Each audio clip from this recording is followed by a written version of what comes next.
tremendous respect for your faculty who are so committed to you, the students, and to your success. That I know that Dr. Wickham brings you all to the Health Sciences Center in Oklahoma City on field trips when we have various open house events, and I certainly appreciate the privilege of coming to your campus and speaking with you and answering your questions if I can. As he mentioned, I am with the College of Allied Health, which is one of 7 colleges at the University of Oklahoma Health Sciences Center. And we're going to talk this evening about the variety of professions available to you in allied health. So you should have this double-sided handout, which is a summary of all of the majors in allied health, and I'll refer to this throughout the evening. And then the other handout is just a general information sheet that has some tips in preparation for application. So my plan for this evening is to talk a little bit about the College of Allied Health, introduce you to the variety of professions that we offer in the college, just to orient you to what they do. And then we'll talk certainly about the application process, the career outlook in terms of the demand, as well as the salaries, and then answer any questions that you have. But I think we're informal and small enough. If you have a question or I say something that you're like, what did she just say? Don't hesitate to raise your hand and ask me or slow me down. Okay? All right. The College of Allied Health is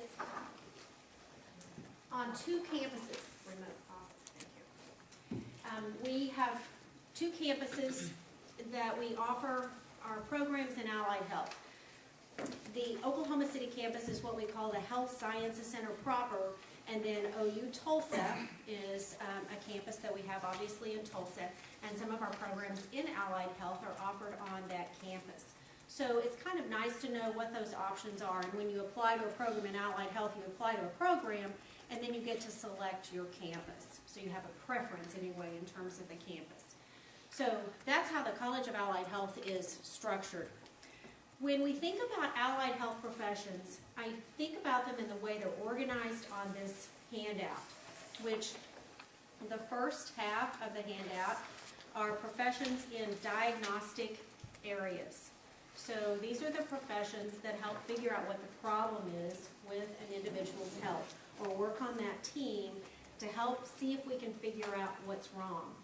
Sometimes this may be of interest to you, just naturally knowing something about yourself. If you know, wow, I really like technology, I like solving problems, I'm not so much into seeing the same person day in and day out, I certainly don't like people touching me or dripping anything on me. So then this may automatically be a better fit for you if you just know that about yourself, as opposed to the therapeutic professions, which are the second half of professions as we have them organized on this handout. And the therapeutic professions in allied health are those that work closely with a patient. Day in and day out, you're going to see that same patient likely, or that same person, and they will be in your space, you'll be in theirs. Dripping and drooling may occur, not on purpose, but it's just part of the relationship that you'll have with that person. So if you just know that sometimes about yourself, it can kind of help sort out what you may be interested in terms of the allied health professions. So let's now look at these professions in these categories. So if we start with the diagnostic profession of audiology, and there's a fancy definition of what this profession does on your handout. But somebody tell me in your own words, you've heard of an audiologist, what is it that an audiologist does? Hear? Hearing. Okay. What with hearing? Disorders. Problems with hearing. Right. They screen for hearing loss, and then they're going to fit someone for a hearing aid or some way to restore what available hearing that person has. You're absolutely right. So this collage shows some examples of an audiologist at work. Up in the left-hand corner is an audiologist working with an infant. That audiologist is actually screening the hearing of that baby. Now, you may recall having your hearing screened when you were in elementary school, and how did you respond to what you heard? Raise your hand. You had earmuffs on, raise your hand when you hear the beep, right? That doesn't happen with an infant, but by law in Oklahoma, our infants are screened for potential hearing loss because it has a profound impact on their development and ability to communicate. So that's really important that we do that in Oklahoma. If then there is suspected hearing loss, we can work to restore that or make recommendations for that child. That little guy in the middle has had a cochlear implant, which those implants are not done by the audiologist, but the audiologist would work with that child in beginning to hear for the first time. If someone does need a hearing aid, such as the older gentleman and the little girl in the yellow shirt has a little tiny hearing aid, the audiologist may actually make a hearing aid, and this is what they look like. This is sort of a big clunky one, but we don't go to Walgreens and pick these up in small, medium, large, in every color from white to black. They are custom made for an individual based on their hearing loss, their skin tones, their needs in terms of what they need to hear in the environments that they're in. So there's a lot of technology involved in audiology. An example to remind me about that is the watch. And watches or other pieces of jewelry can actually be used with the audiologist to help the person control their hearing aid, rather than having to dig it out every time they need to adjust for the background noise, can't quite hear. They can adjust through a piece of jewelry, as an example. So there's so much technology can do to help us with our clients to just be more comfortable with their hearing aid. So it's a little more pleasing to wear the hearing aid to give them that ability to hear. And then I have the random Miss America on my slide. Does anyone know anything about her? She was deaf. She was deaf. Yes, and this is Heather Whitestone, former Miss America, that had a cochlear implant when she was young. And so her platform wasn't necessarily about being hard of hearing, but it was so amazing to see her be so successful in this role. And she's gone on to do public speaking and is a motivational speaker about overcoming obstacles in dealing the hand that was given you. So anyway, inspiration, and very successful young woman despite a hearing loss, and was helped, I'm sure, by an audiologist. All right, so that's audiology. Another diagnostic profession is nuclear medicine, and there are several medical imaging professions in allied health that are diagnostic in nature, meaning they're trying to figure out what the problem is. Now, nuclear medicine is somewhat unique in that it is looking at physiology as opposed to anatomy. You'll see the difference in some of the other illustrations that I show you. So nuclear medicine looks at how does the body respond when it's injected, and nuclear medicine uses radioactive dye, so we can simply see how the body physiologically has responded to that dye. So it's really important then to help us diagnose a variety of systems within our body and watch over time how the body responded. So for an example, this is a type of nuclear medicine scan that the technologist would be looking at. And the story behind this young man is that he had a lawn care business in Oklahoma and developed a sore on his leg, his shin area. And the sore would bleed, it would change shapes, it would change color, it would change texture, it would ooze all sorts of yucky stuff, as well as bleed. But because of his business, he really didn't have time to say, time out, I need to go have this looked at. I think he just thought, I must have an infection. It's not going away. And finally, he probably had a bad weather day, they couldn't work, so he decided to go to the physician. The physician ruled out an infection and then suspected what? If you were that physician, what would you guess if it wasn't an infection? Cancer. Yes, some sort of skin cancer, likely. And that's exactly what happened. So the doctor said, aha, it very likely could be cancer. I'm going to order a nuclear medicine scan so that I can see how his body physiologically responds to a radioactive dye. And in essence, what happens is that dye has a lot of sugar in it, and cancerous cells will absorb the sugar much more quickly than normal cells. So then we have this contrast, and we can see a picture then physiologically of how his cells absorbed that dye. And nobody in here is a nuclear medicine technologist, right? But do we have good news for this young man? No, and none of us have their absolute trained eye, but we can tell just by looking at all those spots that suddenly his body looks like a Dalmatian instead of a human being, that there's a problem, right? So all of those spots are suspicious cells. And you can see the silhouette outline, hopefully there, anterior, posterior, and then it hits him at the chin and cuts him off a little bit below the knees. But what we do have is a lot of information about what's going on inside of his body. His body has absorbed that dye really quickly, so all of those spots are suspicious cells. We can now send him on for further testing and do some treatment and get him back on track and save his life. So that's nuclear medicine. Radiography, as another medical imaging profession, does look at anatomy. Now, someone who has had an x-ray, other than the dentist, tell me what you remember about that technologist or that radiographer. Yes, ma'am. Oh, you've got a cat who had an x-ray recently. Yes, they leave the room when you get your x-ray. Okay, they left the room. Did they say, good luck, we'll be back soon? No, lay it on a plate, x-ray, they walk around, push the button, come back, change your position. Okay. All right, and you probably, if I ask you a whole bunch of questions like, did she have brown hair, blonde hair, brown eyes, blue eyes, you probably couldn't give me a lot of detail about that radiographer. And that's a good thing. Okay. It's only if something goes terribly wrong then that people remember, oh boy, do I remember, yes, that radiographer. Because remember, it's diagnostic. It's not about that therapeutic relationship. That radiographer was absolutely concerned about the patient, but the physician was more important. So she could get the angles that she needed in the x-ray. So that's a radiographer that does that type of imaging.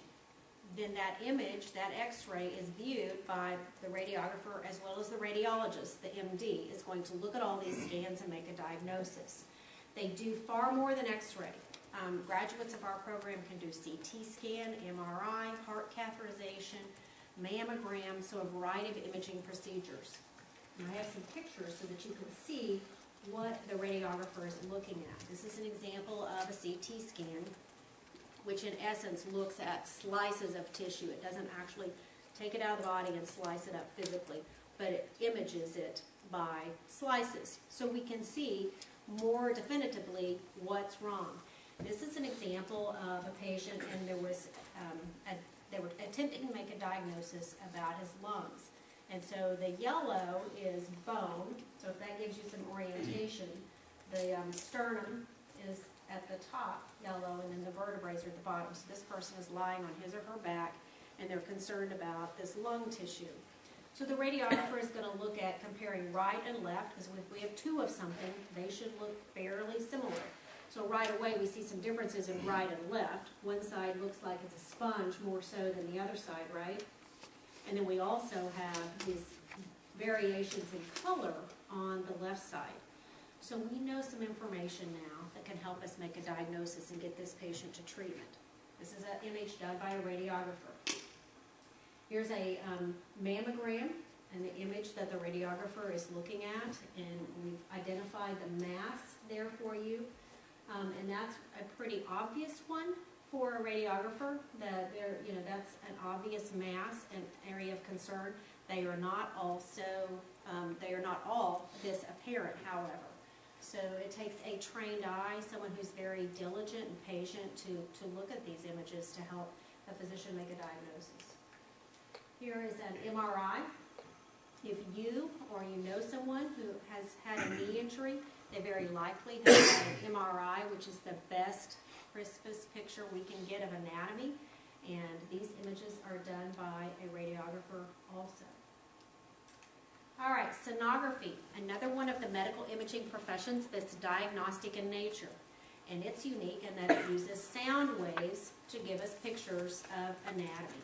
And so we may be familiar with sonograms or ultrasounds, and those two words are used interchangeably. But we may be familiar with that by a lady who's going to have a baby, that she wants to look at that fetus to know if it's a boy or a girl, right? The physician obviously wants some information about the development of that child. Is it growing normally? Are the body parts in proportion with other body parts? Does it have 4 chambers in the heart, etc.? So those developmental milestones are important to the physician and the sonographer. So that's an example of what we're familiar with and what that sonographer is looking for in that sonogram. That is not the only thing that a sonographer may be asked to do to help make a diagnosis. There are many other structures that we can look at anatomically to determine if there's an abnormality. Here's an example of using ultrasound to look at blood flow in a vessel. So this was a carotid artery. They had suspicions that there was some blockage, and so the physician ordered an ultrasound as a relatively non-invasive procedure. It's basically a transducer that is rubbed externally over the anatomy that you're trying to portray. You see it on basically a computer screen, so it's non-invasive in the big scheme of things. And in that vessel, then, we even use Doppler, just like the weathermen use Doppler, the sound, to determine is that blood flow running consistently. And typically what you would see is a band of red and a band of blue flowing through a vessel. But in this case, you can see that psychedelic action and that spin art in the middle of this. So that's an abnormality in this vessel that the sonogram picked up.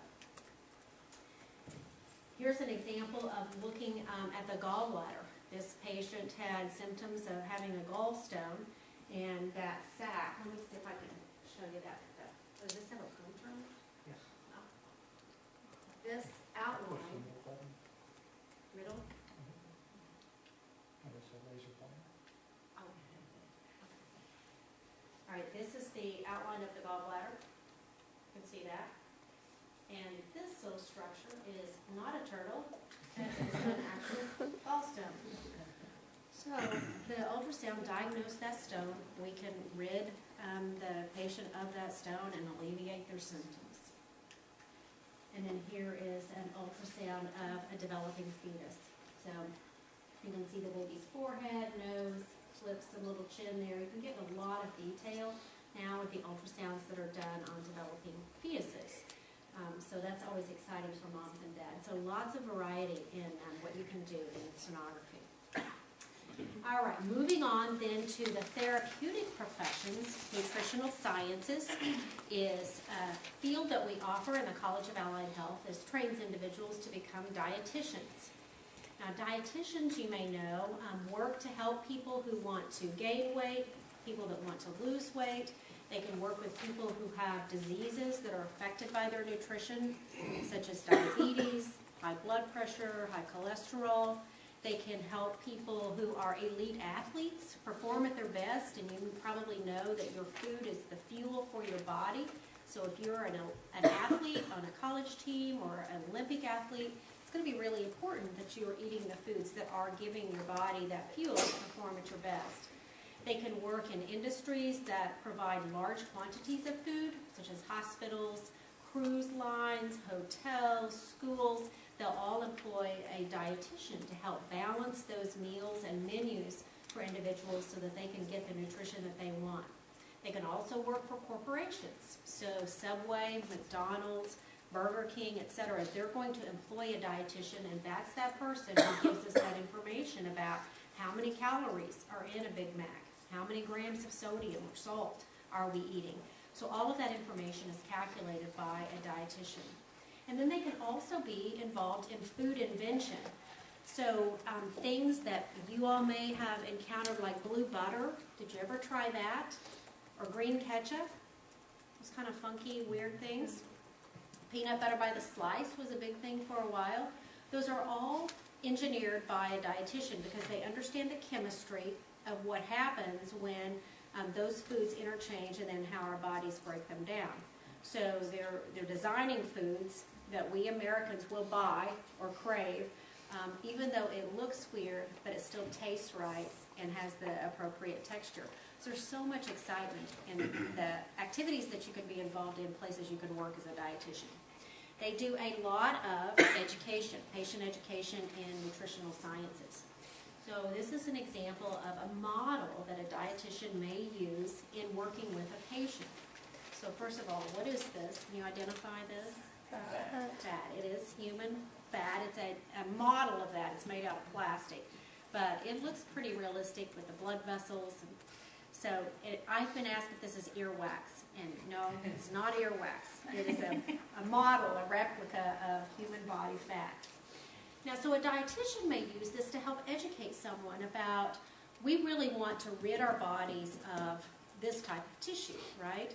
And they may educate me that I would be 5 pounds overweight to have this much excess fat in my body.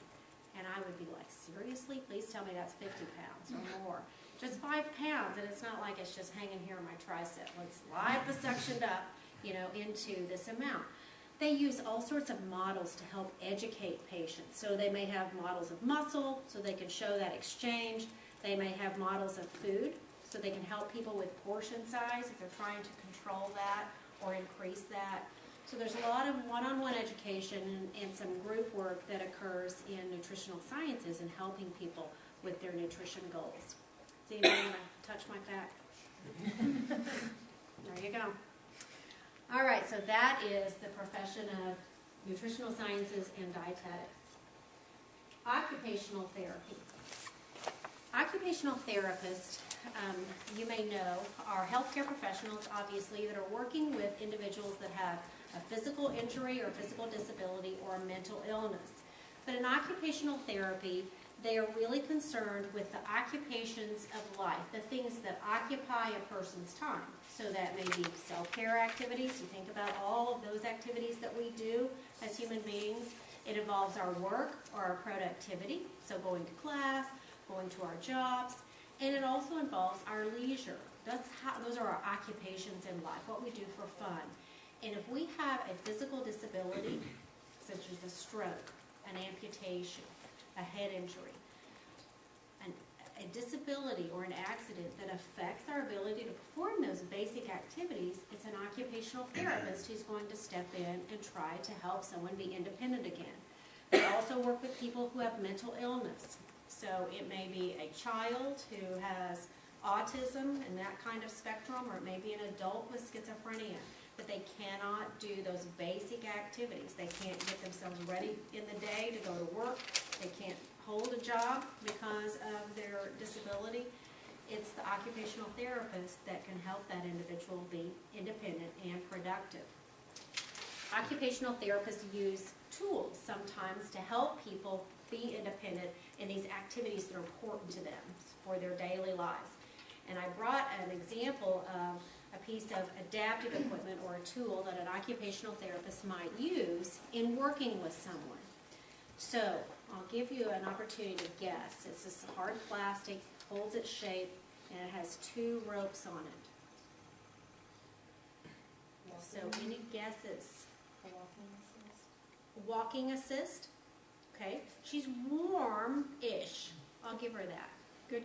Thank you for participating. I appreciate that group effort there. Put your shoe on. What? Put your shoe on. Put your shoe on. She's really warm. Pulling up pants is warmish. Socks. Yes, bingo. Socks. This is a tool, a device that an occupational therapist might use with someone who couldn't reach their feet to put on socks. So someone who has had a hip replacement, they have had back surgery, arthritis, whatever reason, they can't reach down to get a sock on their foot. So this has a really dorky name. It's called a sock donner. Basically helps you put your socks on. And what happens is the patient would be seated and the sock would be put on the donner so the toe is pretty tight on the end, and the patient would hang on to the ropes, throw this down on the floor, and then voila, the sock would be on their foot and they didn't bend over. And the first time or two that a patient tries it with a sock donner, it's ugly. It's kind of half on and not all the way up, and they need lots of help. But over time they'll get really good at it. So your option is no socks or wear flip-flops, right? Or have someone do it for you. But if you can be given that independence, such as through the work of an occupational therapist, this really means a lot to the patient. So that's just an example of a tool that an occupational therapist might use to help someone be independent in that basic sort of mundane, boring task until you can't do it by yourself. All right, physical therapy. Have any of you had physical therapy? Have you been a patient? Okay, good. Are you grimacing? Did you raise your hand? No? Okay. It's also known as pain and torture. Just kidding. Oh, you agree? Physical therapists help people restore their physical movement. So whether that is a problem you were born with, whether that is something that has happened along life's way, an amputation, a stroke, a torn rotator cuff, torn ACL, those types of injuries will interfere with your ability to be mobile, right? So you have physical therapy that works with us to help get back our strength, our balance, our endurance, our flexibility, all of those attributes that go into us being able to effectively move. So it's a therapeutic profession in allied health that works one-on-one with individuals to get back to that physical goal, that physical movement that they need oftentimes to perform their daily activities or to compete in sports or get back to the level of fitness that they're used to. Here's a tool that a physical therapist might use. It doesn't have any knives or anything coming out of it. It's just a basic tool that a physical therapist might use to measure joint range of motion, available motion at a particular joint. They need to know that because we're going to measure strong side versus weak side, right, to know if that person is making progress and to set a goal for what we want. They also know a tremendous amount of the functional motion that we need at a joint to perform a basic task. So if a physical therapist knows that you're a student and you've had a problem with your knee, they know you're going to be seated a lot as a student, right? So your knee needs to attempt to get at 90 degrees so you can sit comfortably. So they know that. Same thing with going upstairs or whatever your activity is, they're going to know the available motion that we need to try to achieve. And they have a variety of exercises and activities that they'll do with patients to help them reach those goals. Radiation therapy is another of the therapeutic professions in allied health. Radiation therapy is the profession that works with individuals who have cancer. So they are delivering that beam of radiation to someone who's in that fight of their lives against cancer. So how does this work? Whoops. I must have clicked something wrong. The radiation therapist uses a big piece of equipment called the linear accelerator. And that's what this is. The patient would be on this plinth or this table, and then our beam of radiation comes right down here. Now this piece of equipment is really effective because it will go forward and back and it will spin on itself. So that beam of radiation is coming at multiple angles to that tumor that the patient has, or the area of cancer. So on the film that you see, which is just simple x-ray film, the radiation therapist has mapped this red outlined area as the hot spot. That's where we want the most intense radiation that we can possibly deliver. And then the green border is an area that we're concerned about, probably because of metastases or spread, but we don't want near the intensity there. And so they're going to plan the radiation so that it's delivering intense radiation where the red border is and less radiation where the green border is. So one thing that's really important when we think about radiation therapy and the therapist would be concerned about is positioning of our patient. Because when the patient goes in and they're lying on this table, the therapist would not be in the room. So similar to what the student described about radiography, that therapist leaving, the radiation therapist goes outside the room also.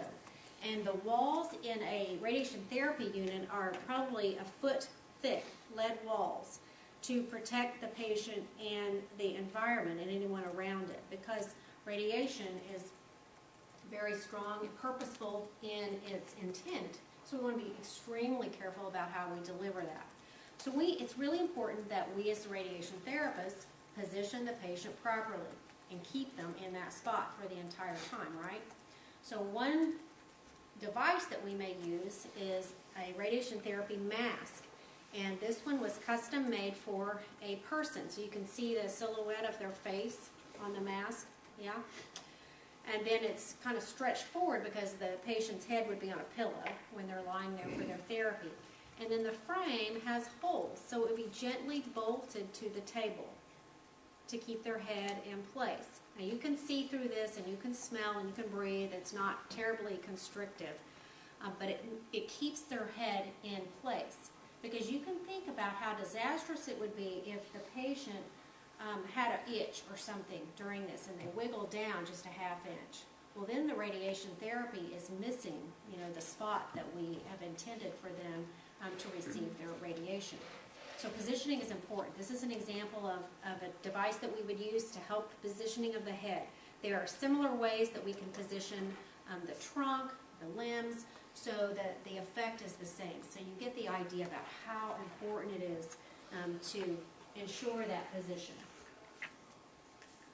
I don't know if I used up my battery or I pressed the wrong button. Here's an example of gamma knife in radiation therapy, and that helmet and those little holes are all holes in which that radiation is going to be delivered in a one-time therapy session for a brain tumor. So gamma knife is really, really effective in inoperable brain tumors. So that's what she's about to receive. The radiation therapist may also be involved in sort of up-close, in-person, very, very aggressive types of treatment. For the most part, it's going to be with a linear accelerator, but some types of cancer are going to need more aggressive treatment. And this is an example of the radiation therapy unit, and these catheters and the bulb are part of the units that's delivering the radiation deep inside of the patient's brain. And this is brain tissue here. So the therapist in this instance would be in the surgical suite to deliver that radiation. And then my last picture is of prostate seed therapy. And for gentlemen with prostate cancer, radiation seeds can be implanted in the prostate, and that acts sort of instantaneously to help control or kill that spread of the cancer in the prostate. Some gentlemen cannot go through with surgery because of complications or perhaps their age, so the seed therapy is a very effective option or alternative for some gentlemen. So those are all examples of radiation therapy. The last of the allied health diagnostic professions, therapeutic professions, is speech-language pathology. And speech pathologists, you may know, work with individuals who have language delays, difficulty communicating. So that may be a child who has just a language development delay. So they're still saying wabbit when they're in 5th grade instead of rabbit. Or it could be an individual that has had a head injury or a stroke. So the area of their brain that controls their ability to communicate or understand the receptive language has been affected. The speech pathologist would assist that individual.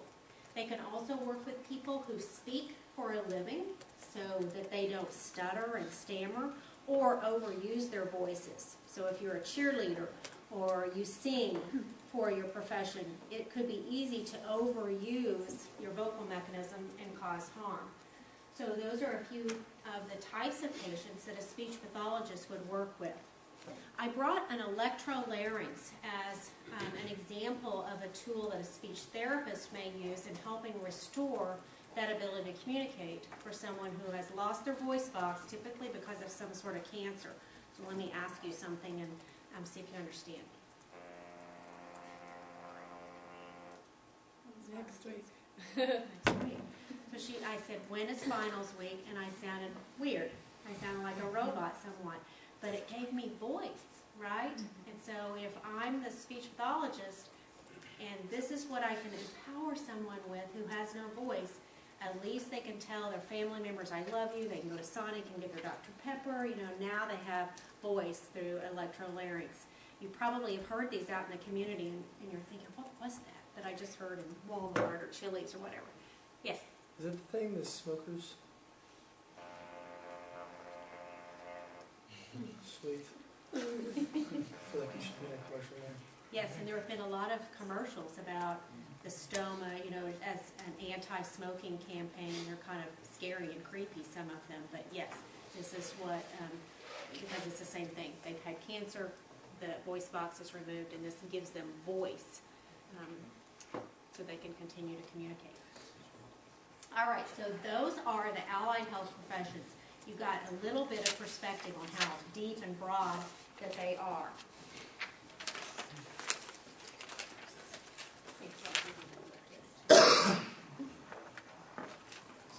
The training for the allied health professions is on this handout. Some of our programs in allied health are bachelor's degrees, some are master's degrees, and some are doctorate degrees. So that gives you a little bit of information if you're thinking about what you want to do and how long you want to be in school. And the way the Health Sciences Center is organized is that you get your prerequisite work done or a degree completed, if that's appropriate, at any institution. So Northwestern, you can get all of your prerequisites done or a degree completed. Then you apply to programs at the Health Sciences Center. When you're admitted to our college, then you complete additional years of study. So if it's a bachelor's degree program, you're going to complete 2 years here and 2 years in the College of Allied Health. If it's a master's degree program, most of them are structured, so it's 3 or 4 years here and then 2 to 3 years at the Health Sciences Center. Doctorate degrees, you complete a bachelor's degree here, and then it's 3 to 4 years of study at the College of Allied Health. So there's lots of variety in the training for these allied health professions, which works out nice because you have lots of choice and option. Demand for these professions. That's important to know in the equation of what it is that you're going to do in a health profession. You're going to put a lot of time, energy, and money into your training and your education. So the last thing you want to happen is that you get out in the world and there be no job, right? So the U.S. Department of Labor helps us with understanding what the job and career outlook is for typical professions. So I just pulled all of the professions in allied health from U.S. Department of Labor's website. We need two things. We need a positive number, and the bigger the better. So basically, this slide is really good news for all of the allied health professions that we've talked about this evening. They're positive numbers, and some of them are quite large. So that's good news. If you're planning on going into these professions, you can be assured over this 10-year window of time to 2020, U.S. Department of Labor has projected a continuous demand. So the jobs will be there, according to U.S. Department of Labor. Salary. Again, U.S. Department of Labor is my go-to site because they're unbiased. They're looking at all professions and giving us information about demand. And this particular slide gives us information about salary.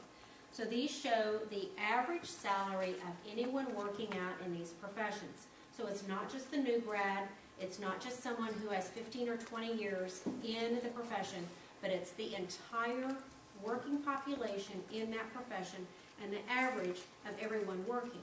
So this tells you that you can certainly expect to earn that amount of money in these professions. So you can scan this, and nobody's going to live like Bill Gates. There are no $1 million figures. But these salaries are very nice standards of living. You can live a very good life on these annual salaries. And remember, some of these are bachelor's degree programs. So, for example, radiographer, 56.7, bachelor's degree. Radiation therapist, nearly 80,000, bachelor's degree. So there's, again, really good standards of living in the allied health professions. And remember, too, that with a health profession, the reward that you get from working with people is really priceless. It's immeasurable in terms of the feeling that you have when you've saved someone's life, you've really helped them do something that they couldn't do the day before, or you've made a difference one way or the other. And that is a reward that an allied health professional goes home with every single day, in addition to their nice salary, living in their nice house, and driving their nice car. So all of that together makes the allied health professions really rewarding. Admission requirements. So your question is, wow, what do I need to do to get into these programs? The admission requirements are standard in terms of some basic expectations of our students. The program that you're interested in, those specific requirements may change a little bit. They all will have a list of prerequisites, so they're a list of specific courses that you'll take. You can expect all the general education and then pretty heavy sciences because they're health professions. Those prerequisite lists will vary a little bit by one major to the other in allied health. Minimum GPA, they all have a set minimum GPA. I've got 3 up there. It doesn't necessarily mean you get to pick which one you like, but they fit with some of our programs. Some have a 2.5, some have a 2.75, and some have a 3.0. Occupational therapy and physical therapy require 40 hours of observation. Observation of a health profession is not a bad idea, no matter what you're going into. See if you can get out there and shadow and observe someone. Well, how do you do that? Go to a local hospital, a local clinic, talk to your physician about those allied health professionals that he or she refers to or writes orders for. See if you can shadow or observe them. There's no better perspective of what this person does than really watching them. Spend a little bit of time regardless of what your major is. Our graduate and professional programs require a standardized test, the GRE, the Graduate Record Exam. And then we do have an early admit program available for occupational therapy and physical therapy. All of this information in detail is on our website, and that web address is on this sheet also. So when you get down to really looking at what do I need to do to prepare to apply, you want to look at the website to get the specific courses and all of the admission requirements. The application procedures for the programs in the College of Allied Health, pretty simple. It's an online application, so you all are all a whiz at electronics and getting on the computer, so you can fly right through that online application.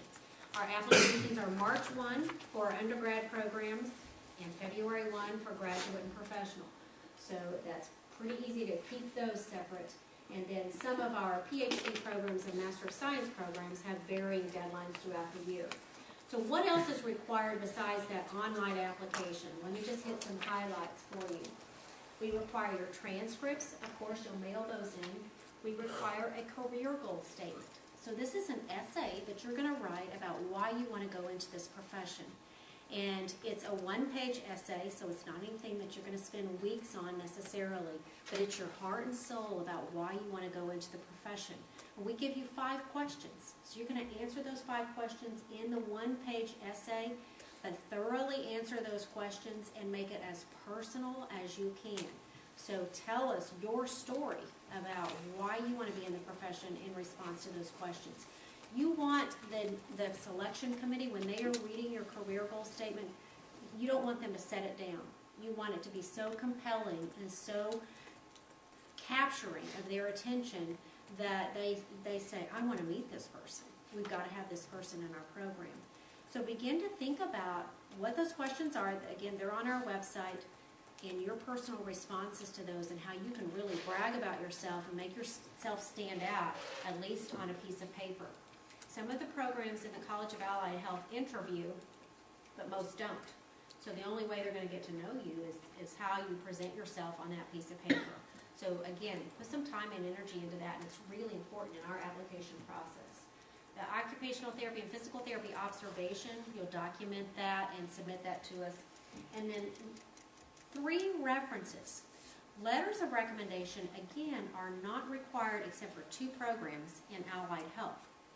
So you don't have to ask a bunch of people to write letters for you, right? And you don't want to if they're not required. Because if you go out and you get all these letters for a program and they're not required, it looks like you can't follow instructions. And you don't want that because of course you can, right? So if it asks for contact information only for references, that's all you want to provide. Good, solid contact information for 3 people who could speak about your attributes.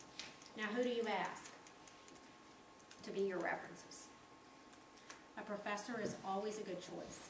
It doesn't have to be a professor that taught you a prereq. It doesn't have to be a professor that you did particularly well in the class. If the professor knows you, knows how hard you worked, how much time you put into the class, that you went from really kind of not getting it to making an A or a B in the course, that may be a professor who really knows your character and your work ethic and your dedication to the material.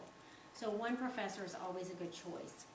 If you work, whether it's a campus job or a job in the community, a boss is a good choice. If you have a healthcare professional that you know that could speak about your attributes in working with patients and interacting with people, that's always a good choice. You could put someone who knows about your volunteerism. Maybe that's someone through your church or through a campus activity or community activity. That also speaks volumes about people going into the health professions, is that you're very focused and driven on your coursework and what it takes to get in this program, but you're also willing to give of your time to other people in need. So, think about all of those aspects that you could draw from for a reference. You'll just need 3. So I think it's wise to give us some variety in those people, not 3 professors, 3 physical therapists, or 3 individuals from the community to talk about your volunteerism. So some variety in those people. Definitely not clergy and nobody with your same last name. Yeah. It's kind of cliche, but like I play football here. Well, did play football here. Uh-huh. Would a coach be a good idea? Yes. A coach is absolutely fine. If that coach can speak positively about your work ethic, your commitment to the team, your ability to balance your academics and athletics, absolutely. Yes. So your references are really important in allied health too, because they give that good picture. And again, most of our programs don't interview. So we're going to choose those people carefully and wisely. Yes, Hannah? Why not clergy? Like, growing up in high school and stuff, that's one of the 3 people they list, is like teachers, clergy, community leaders. Yeah, the thing about clergy is they're great. It's not anything personal against clergy or our priests. It's that they're really pretty positive. And we need honest information about applicants. And so that's why they discourage clergy and priests and those type of individuals, because they want a broader perspective and someone who could be a little bit critical if they need to be. And that's just an opinion, anyway, of the Health Sciences Center and their recommendations. All right. Our applicant pools. So you've applied to one of these programs and now you want to look at what kind of competition is there. The right-hand column is the admitted column. We will always admit the same number of students. Our class sizes stay relatively fixed, and that's because of a variety of factors. Accrediting bodies is one of the factors that controls that. The number of clinical sites that we have available to place our students controls that. The limits on preventing the market being flooded with practitioners in allied health limits that class size. So all of those factors play a role in that number. The applied number obviously would change depending on how many students apply each year. So you can see some of our programs are very, very competitive. So you make note of that and you say, okay, I'm going to be serious, I'm going to make good grades, I'm going to get involved in campus, I'm going to be one of those people. And absolutely, motivation to know what your competition is and to be one of those selected. This also can give you some information about professions that aren't quite as competitive, but maybe you're thinking, wow, I was kind of interested in that. Maybe I'll do some more exploration of that. It's not as competitive. Maybe I'll apply to that program too. Or do some investigation, and maybe that program would be a better fit for you. So I show you this slide to give you the facts, to show you those programs that are very competitive as motivation, and to give you some options for a backup plan, Plan B. So if your dream job in allied health is going to be too competitive, you have some options of some other careers that you can think of that you may be a fit for. All right, my last slide I think is questions. Yes? Can you apply for more than one at the same time, like occupational and physical therapy? Yes, you can apply to more than one program in allied health. Many students do that, and it's absolutely fine. When you write your career goal statement, that's the only thing that you need to be careful that you write one for each of the programs that you're applying to.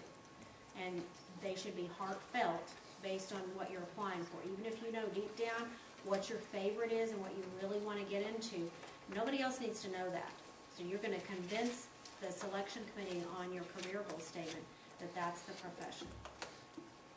Without lying, just being very positive about it. Yes? I have a question. What is the debt accrued by a student who goes to the allied health?